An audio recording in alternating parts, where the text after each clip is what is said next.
Okay, hello and welcome to another dev blog. In this one we're going to look at some of the video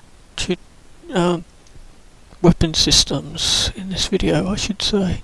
You'll have to excuse my voice, my throat is extremely sore at the current time and I'm doing my best with what I can.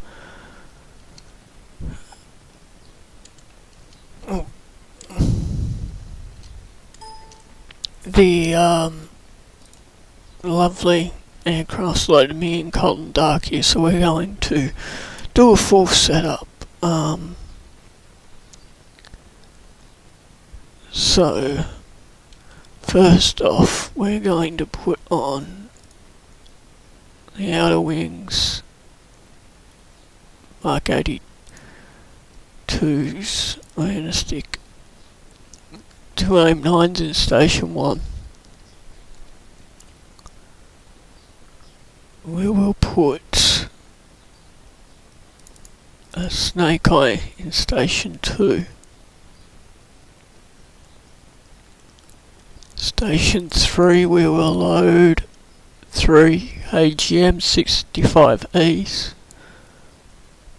We'll set our lasing code to 101 to 1001. Targeting pod in Station 6. GBU 12 on 4. GBU 10 on 5.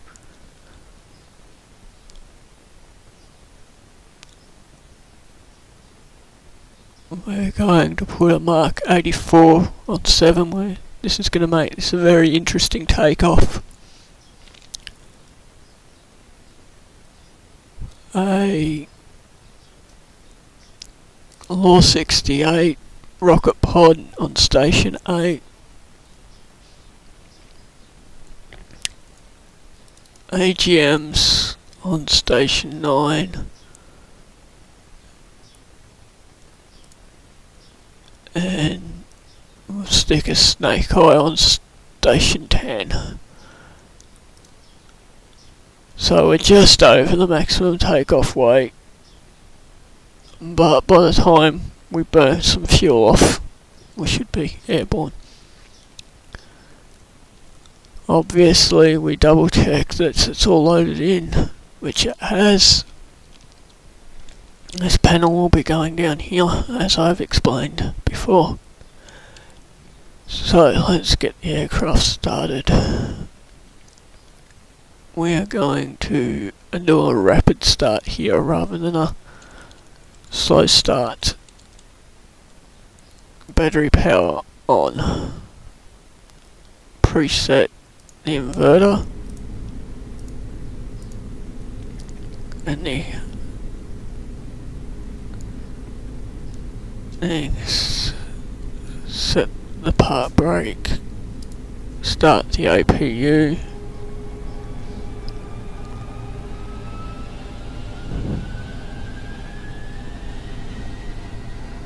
APU is started. Begin an alignment of the nav system. Bring my floodlights on.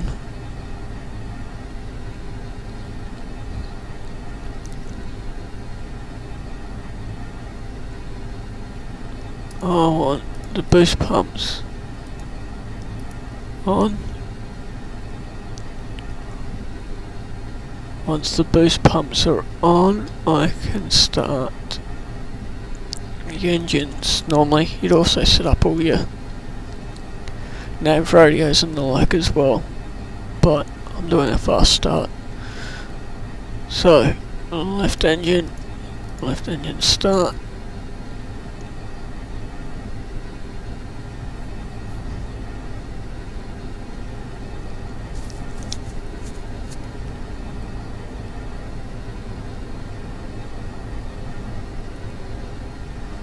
We have a left engine start.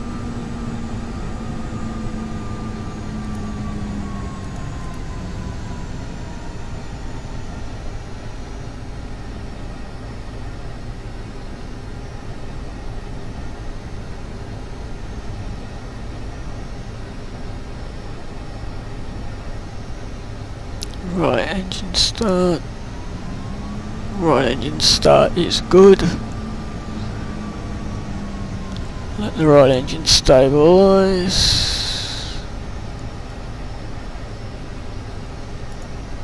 APU off. APU power generator switch off. Anti-skid on. Taxi light on. Bring the throttles forwards enough. SAS switches on.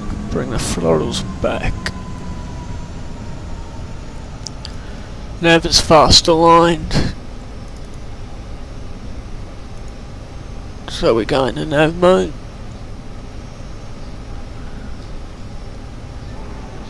Check the flaps. Are actually down, up, speed brakes, open, close, and all control surfaces are working. Take off flaps, landing lights, and IFF on.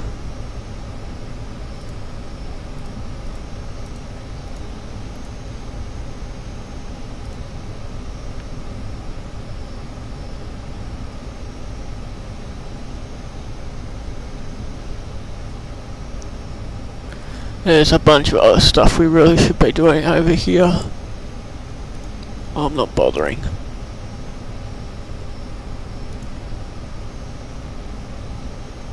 I'm not even going to bother actually turning on all my radios. Actually.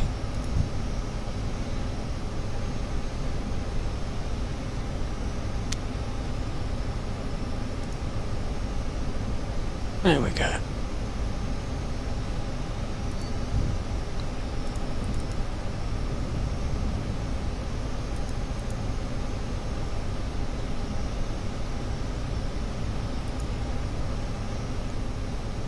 Okay, so we're ready for takeoff. We're at takeoff flaps. Well, we don't have a HUD. We need to, one, to tell the HUD that we want it on. Test patterns good. Nav mode good. Canopy is unlocked, so we'll lock the canopy. Since we'll be wanting to use our weapons, and it takes 4 minutes or so for them to load up, we'll turn the equipment power on now. Okay, off the parking brake. We're already on the runway, so run it up. Check the engines. We're stable. Full power. A little bit of rudder to keep us on course.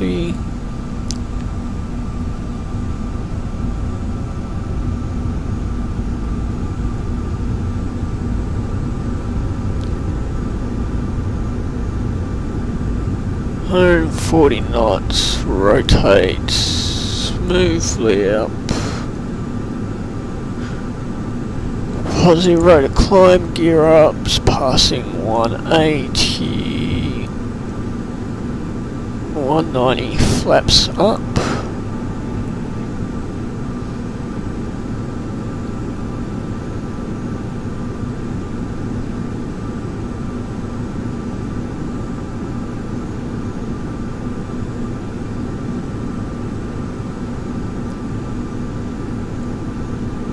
Continue to climb around.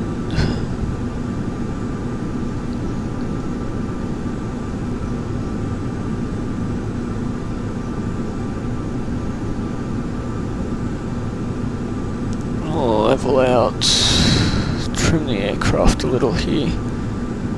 There we go. Good. Okay. Now, gun on, master arm on, weapon delivery mode on. Okay, some things to note in weapon delivery 1.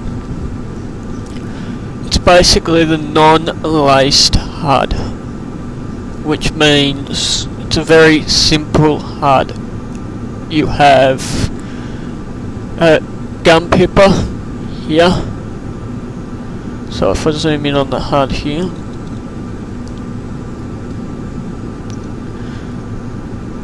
we have the gun pipper and the gun cross, and that's about it. You can go into a CPI mode, but yeah. The reasons for this is how you used to have to aim before they did the latest upgrade. You can move this up and down to select roughly your distance, and you had manual dropping.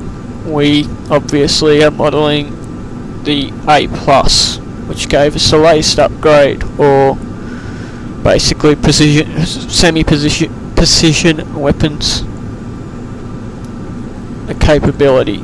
It included things like CCIP, or constantly computed impact point on the bombs. So with that being said, what do I mean? If we go to Weapons Delivery 3, the first thing you'll notice, without me having a bomb or the like selected, is we've got the gun sight moving. It's computing where the impact point is going to be on the gun. We've also got the 2 dive bomb eyebrows. We're going to ignore those at the moment. We really don't need to worry about them too much. Expanded mode, exactly the same, but we get rid of the eyebrows. So that's the basic symbology of the HUD. The GR down here is telling us the gun range. Just let me see if I can't get this to... There we go. We've got our speed here, we've got our altitude here, climbing time just above it. Well, it's a vertical speed. The target will display a star unless you are lasing anything, in which case the laser pod can get a range on a target, and of course the gun range down here, which when you're in weapon delivery 2 or expanded, shift up and down sets it in kilometers, not nautical miles. It's just something you should know. Now if we bring up our weapons here, I have an AIM-9 on Station 1. Selecting it, the first thing you notice, of course, is we get the annoying growl, and we get 2 new items of symbology. We get the maximum seeker range, so this is how far the seekers will search and where the current seeker is pointing.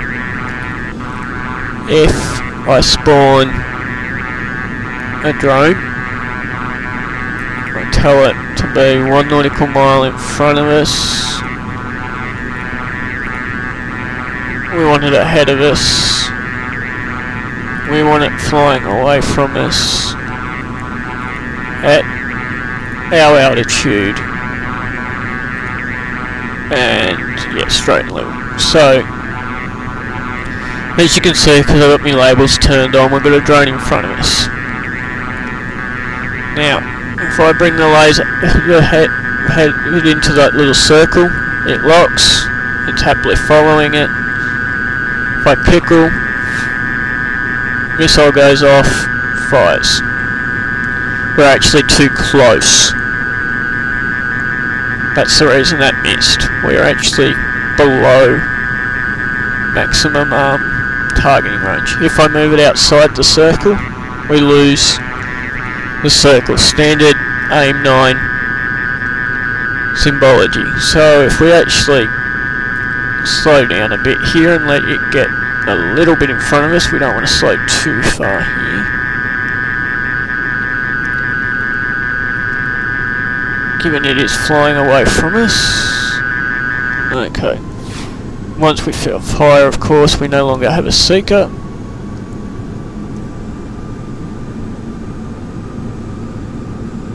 And So that's the basics AIM-9. Because we do not have a radar or the like, we basically run the AIM-9 in a bore sight mode. It's the only mode currently available, and it matches the real aircraft in that respect. You'll notice we're now being told Station 1 is empty, so we will switch to a Mark 82, standard Mark 82 to begin with. This Mark 82 standard is a 500-pound bomb. It does not have low drag fins or anything like that on it. If I remove this panel now and hit Shift and C, which is the mode selection, you will see that it has brought us into CCIP mode, just here on the HUD. It's telling us that we have a Mark 82 selected. We have the CCIP bomb line, and at the bottom of this is a pipper, but it's off the bottom of the HUD at the moment because it's below the distance. We have two numbers. The first number is the current time till impact. The second number is the arming delay. Normally you could adjust the second number. At the moment, Tacpack does not support this, so you need to be very aware of this second number and your currently computed time till impact. If it goes under, you will get a frag warning. You will also get one if there's a chance that your aircraft will not get out of the bomb blast area. In other words, you risk damaging your aircraft. So, Mark 82 employment. Well, we could technically just hit the pipper and it'd fall off. But proper employment is done by putting the lower circle down the bottom there over what you want to bomb and pressing that pipper, which should result in the bomb hitting what was under that pipper. So, at the moment, because I have no idea where exactly I've ended up, we will find something we can use as a target here and employ the Mark 82 on it. I'm not going to go into pop-up attacks or anything like that in this tutorial. We're just going to look at basic employment. Pop-up attacks would normally be flying low, gaining altitude in a hurry, then rolling over and doing an attack, which I may end up actually doing anyway on at least one of them, simply so I can get the Mark 84s off the rack. But we'll use the edge of this canyon that's coming up as our location. But before we do, I will fly down low enough to get the frag warning here. If I can. We may be going too fast. Okay, that X is a frag warning. It means that basically, if I launch the bomb at the moment, it will either damage my aircraft or not arm, one or the other. With the 82s, it's very hard to actually do it. The other thing you should be aware is CCIP will not compute above your aircraft. So if you're trying to attack a target higher than you need to actually get higher than it to have the CCIP work properly. So that being said, we're going to set a target here of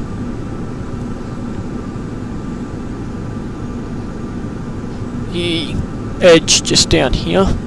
Oh, we've actually got a little bit of buffeting coming off these cliffs. Okay, the road there, Mark 82 released, and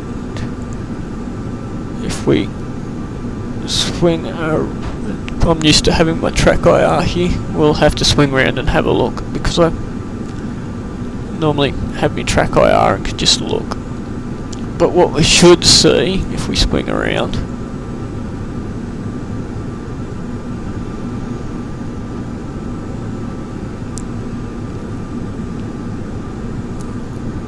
hopefully, somewhere on this road will be a bomb hit, if I can find it.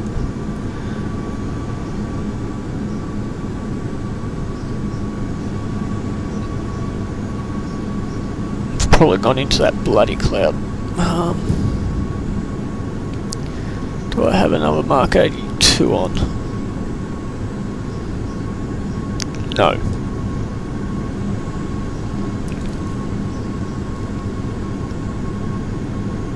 Somewhere back there, the Mark 82 hit. Too many G's. Gotta remember, I've got this aircraft fairly heavy at the moment. So if you all give me a moment, I might actually make you a little sick. I'm going to start my track IR up.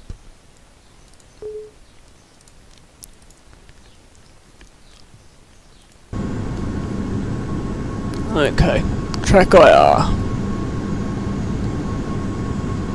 is active. So we will switch instead here to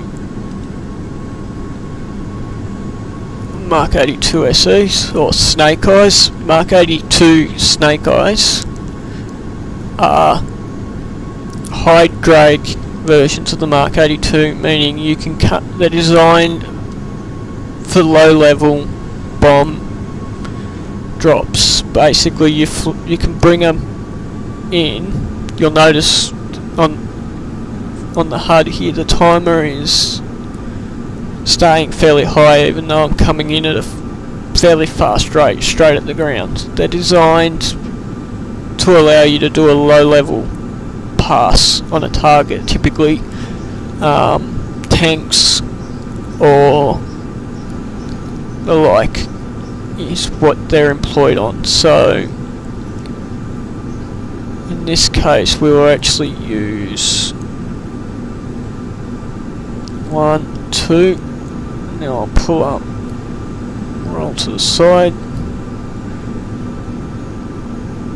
and we got 2 hits. It's not 100% accurate because I was pulling speed and increasing a little, but fairly close.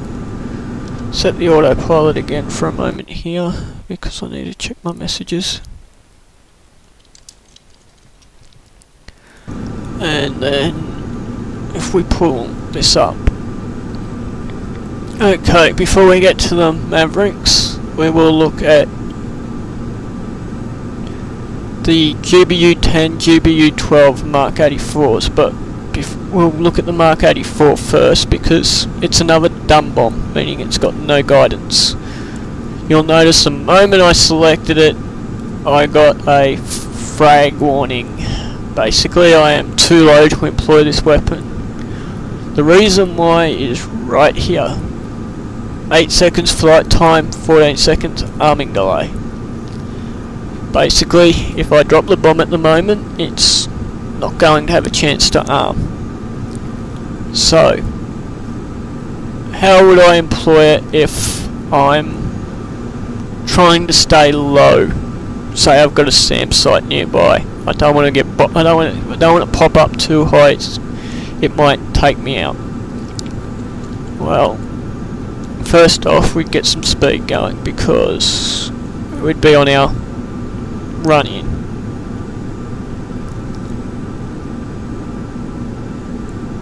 So, with some speed going, we're going to basically execute a pop-up attack. It gains us altitude, lets us get the Mark 84s off, and then should allow us to egress, get back down low and egress. So, in this case we're going to pretend that the target is off to the right here, say. There's no discernible landmarks out here, which is a small problem, but we're going to pretend it's out in that direction somewhere. And what I'd do 45-50 degree climb.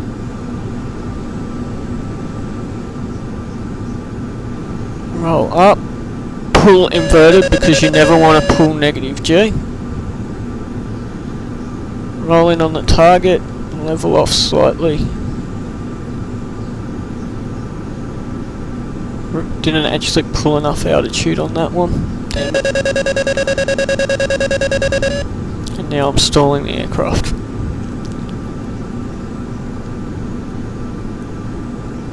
We need to get a little bit more height. Keep forgetting I'm over the US. It's not as flat as Australia. Okay.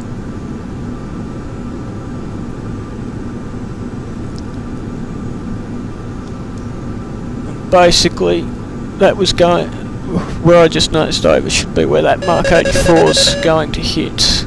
It's got some time to go. Right out.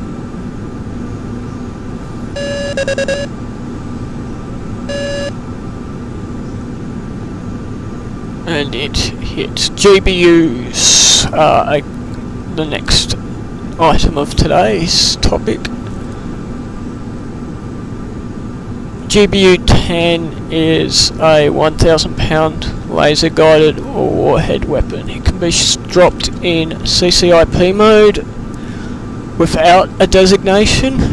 It can be buddy dropped, meaning somebody else lasing for you, or you can drop it yourself by lasing. Again, it's got a fairly hefty flight time on an arm delay on it, 14 seconds as well. The thing with it, however, is obviously we can use the targeting pod with it. So we could use this thing and happily go find a target, laser it, or the like. Or we can use the HUD designator because we've got a laser on. So if I hit Shift Control up, we've gone into HUD targeting mode. And now if I use my arrow keys, I can move this little box around. This little box is basically a target designator. So, in this case we're going to designate right there. It's not made for being terribly accurate because this model basically technically shouldn't have it. But Control and up will ground stabilise it, and you'll notice our targeting pod locked to it. If I hit delete, I've told it to laser that position. Now the laser warhead is actually slave to that location, and by hitting Shift Control P to show the penny data, we can see that we've got that little triangle. Now if I release, the GBU-10 just came off the rail, and it should, because we didn't have any X's when I released it, apart from the fact that I'm doing a no-no and flying over the target, hit the target, or close enough. Anything down there is having a bad day. GBU-12 works very, very similar, and I'll show that. We will actually swing around on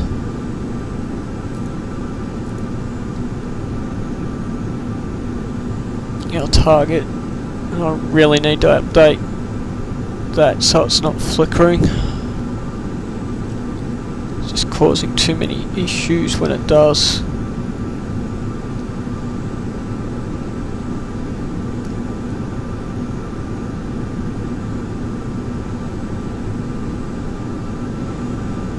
So the target's over there.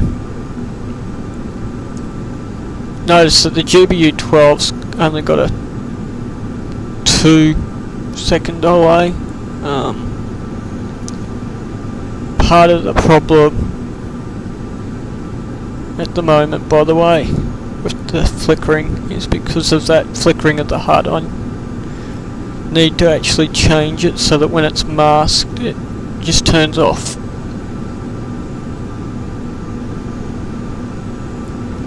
So we're going to actually cheat here. We're going to pull enough G's to stall the aircraft for a second here.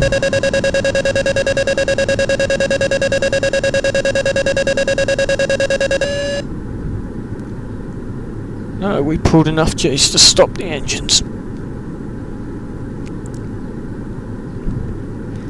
So you guys get to see a rapid in-flight restart.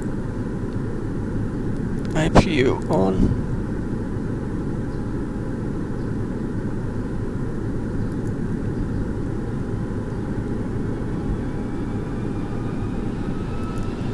Generator, and because I've already got the ignition switches on, because I forgot to turn them off, which is bad on my account, we should get, hopefully, if we retard the throttle back,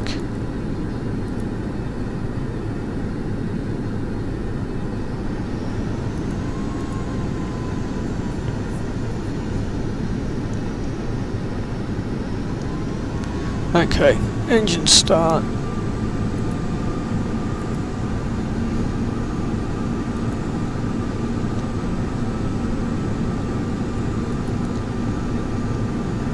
I honestly do not recommend doing that amount of G in a move. It's definitely not a recommended way of being in a combat situation.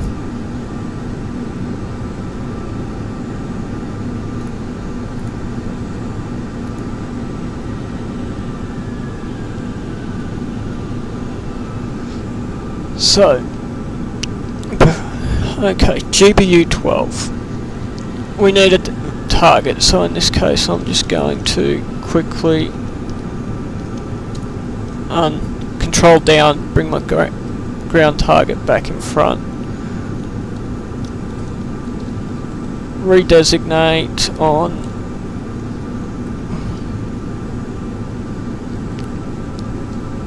a location there. Okay, designated.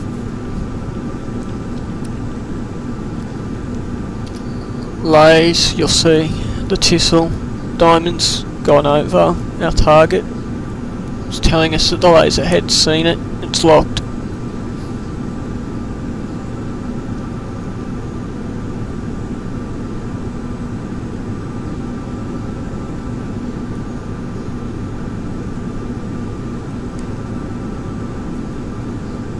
Pickle, pickle.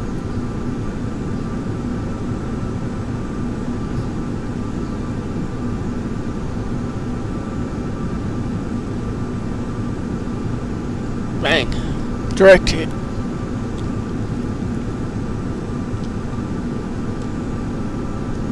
Unslew the targeting pod. So, that's the bombs. Mavericks.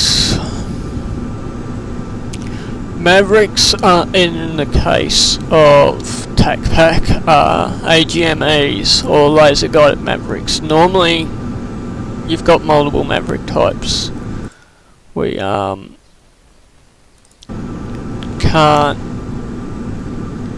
have we don't have multiples, obviously, because Tacpack doesn't give it to us, so we're using the laser guided. Thankfully we have a targeting pod and we can target them. So if we hit shift control and left, we enter targeting pod sensor of interest, which is shown by the inverted triangle. We really don't need to pay penny on anymore because we're in the targeting pod, so we can hit shift control P, tell it to go away. Targeting pod works a little differently to the HUD target 1. You'll notice it's, if I press up, down, left, right at the moment, it's not moving.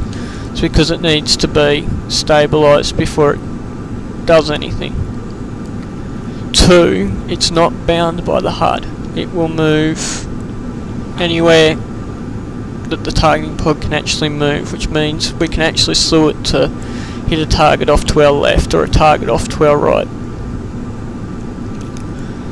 The first thing we do when we're using the targeting pod though is we tell it we want to actually move. That's done by hitting control and up once. You'll notice now if I use up and down, so if I move down it starts moving down, if I move left it starts moving left, if I use right it starts moving right, and how I'm stopping it is just by hitting in the opposite direction. It immediately stops it from moving. And you can have it moving diagonal. And to show what I mean by it's not bound by the HUD. Diamond's gone off the HUD, but the sensor's still moving until I told it to stop. We need to get it back to the centre in a hurry, because say we've just noticed that the SAM site we're looking for is directly in front of us. We can hit control and down and it'll immediately take it back to the mode that it was just before. If I kill the autopilot here and move us away from some of this cloud. Stick the autopilot back on to keep us straight and level. Control and up will bring it down.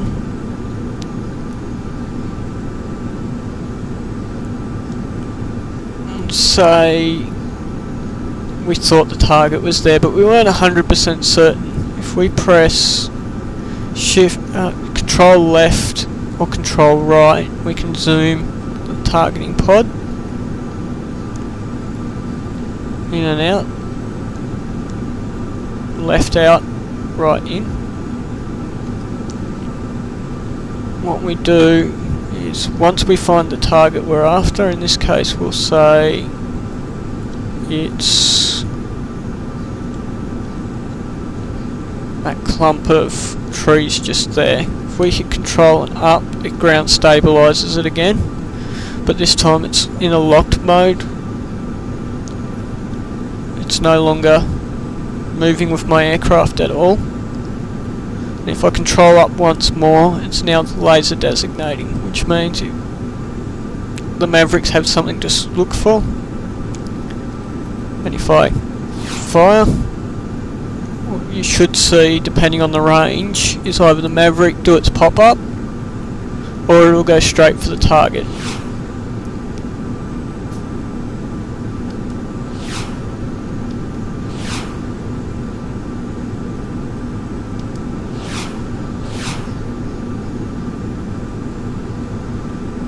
You will notice we're getting some drift in the targeting pod. The targeting pod's not perfect.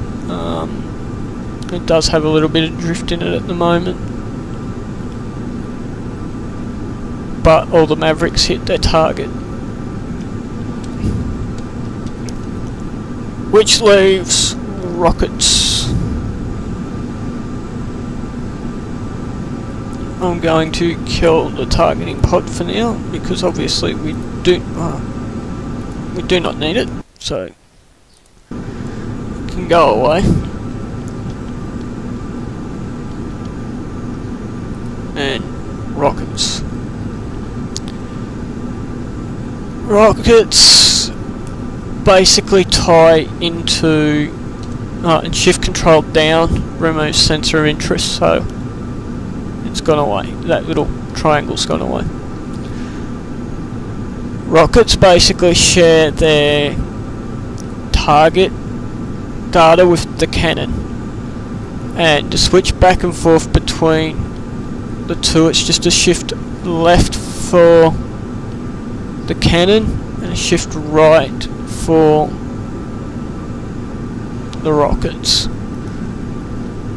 I will be putting a little bit of extra symbology on the HUD just so you know which one's which. Basically it'll say down here gun or rocket. Again, its range can be set the same way as the gun. So I've just set it to 1 kilometre, and if we start rolling in on some targets here, 1, 2, 3.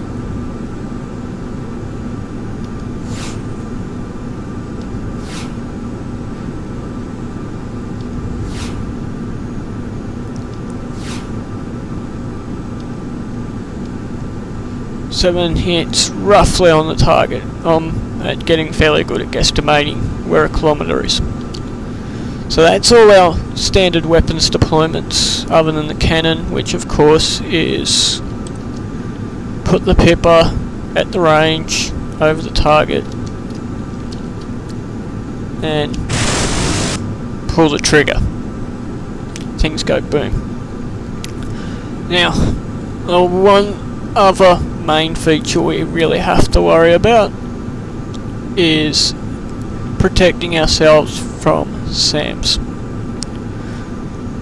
So what I'm going to do here is first off switch my chaff to multi-manual, my flare to multi-manual.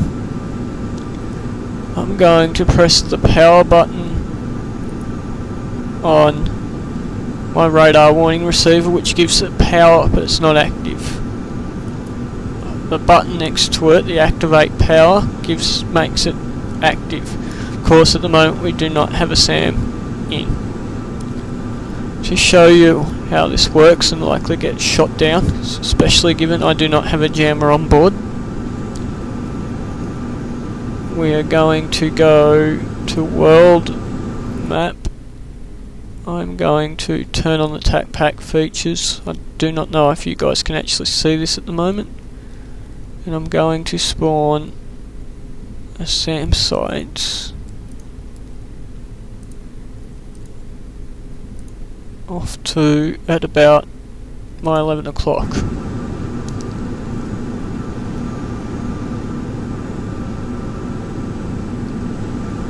So, over there is a SAM site, we can see it. Fairly certain I enabled it, but I believe it's on my team at the moment. No. It tracked, we have incoming.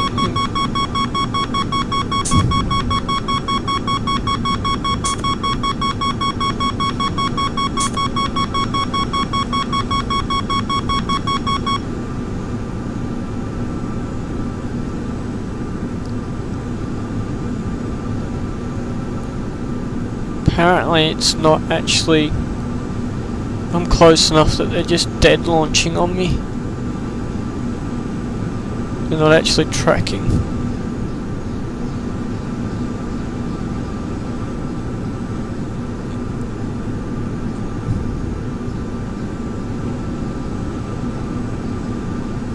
I'm gonna try and get a little bit of range out from it here, and we'll see if we can get it to track. We have another launch.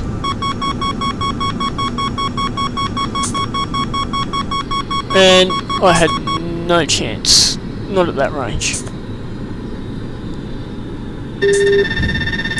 And now it goes into track mode. It's now searching for a target. You will notice when it was searching for the target on the RWR, this meter was changing and adjusting. I will get spawned back in here, and I'm going to be really, really heavy because it's just spawned me back in with all the weapons. Okay, if I pause, you'll notice that we got a different growl just then. It's because it's actually in track mode.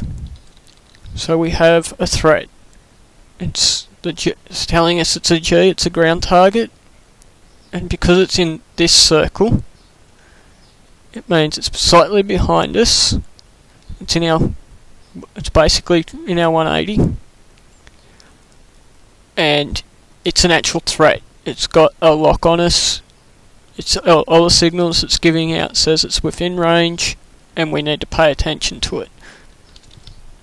If it was in the outer circle, it means it's either in search mode, so it hasn't actually managed to find us yet, or that it's well beyond the current range that our RWR knows it's to be a threat at.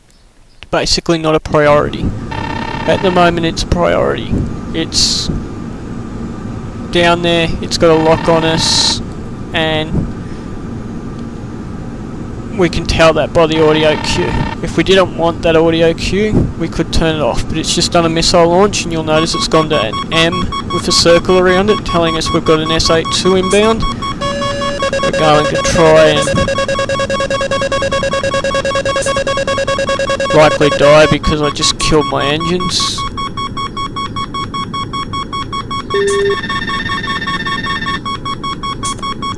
Yep, we're dead.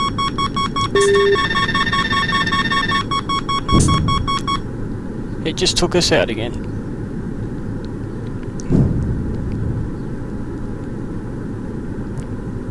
So, hello to the ground. If you're playing with SAMs, you get used to this. So when we load back in here, we're actually going to quickly change the loadout. And we'll make an attempt at killing that SAM.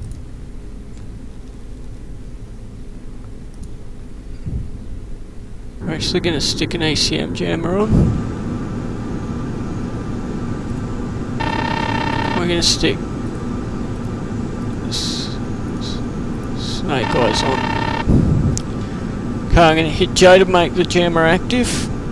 I'm going to get down as quickly as possible.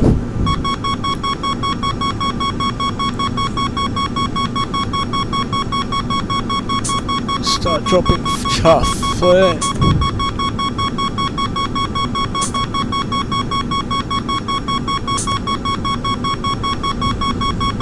Best thing when you're firing a missile is you want to fighting a SAM, turn into it, try and get a visual on it,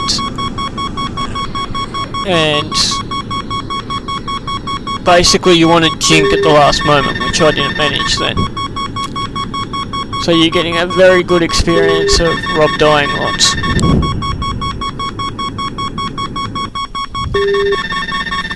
Of how not to defeat a SAM.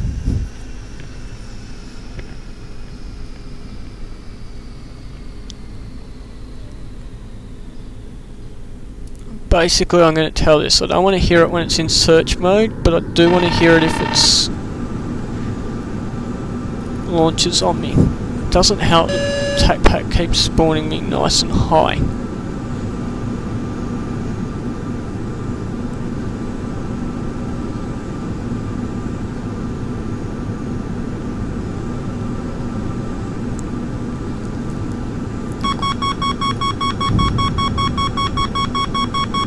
Jam on chaff.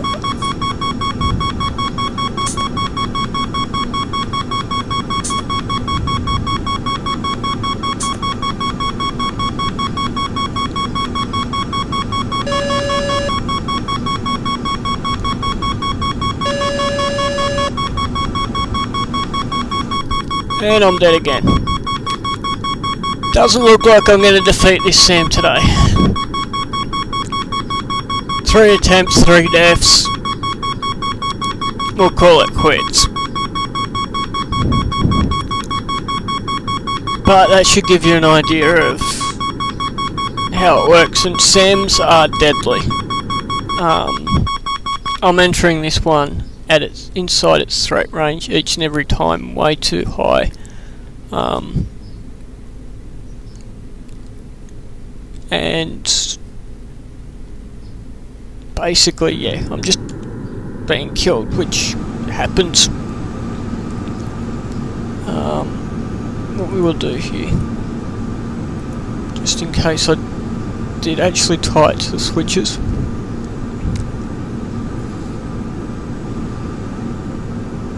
There's that pesky SAM site.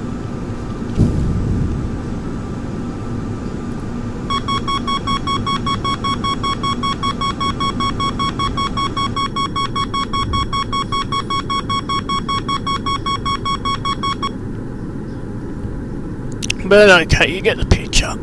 I can die lots to Sams. So hopefully that gives you an idea of the various weapon employments, the systems, how to die to Sams a fair bit, and yeah. I will sign off there. Thanks for watching.